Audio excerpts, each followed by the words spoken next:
మనిషి శాంతంగా ఉండాలంటే ఏం చేయాలంటే నిన్నటివి మొన్నటివి గుర్తు చేసుకోకు, అతీత అనాగత ఇంకా రాలేదు, భవిష్యత్తు గురించి ఊరికే ఊహించకు, జరిగిపోయిన దాని గురించి మాట్లాడక, ఎక్కడదక్కడ వదిలేయి అనడం తెలే. వదిలేసి ఏం చేయాలి, ప్రస్తుతం ఇప్పుడు నేను మాట్లాడడం నా పని, వినడం నీ పని. పూర్తిగా మీరు దీని మీద దృష్టి పెట్టండి.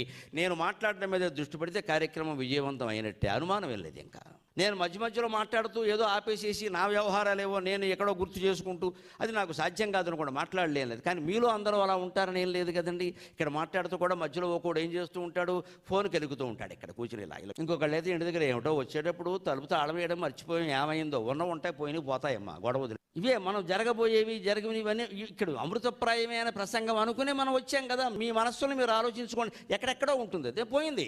ఈ లోపు 4 మాటలు పోయాయి. ఇదే నిర్మాల్యం మన జీవితాల్లో కూడా ఇంతే.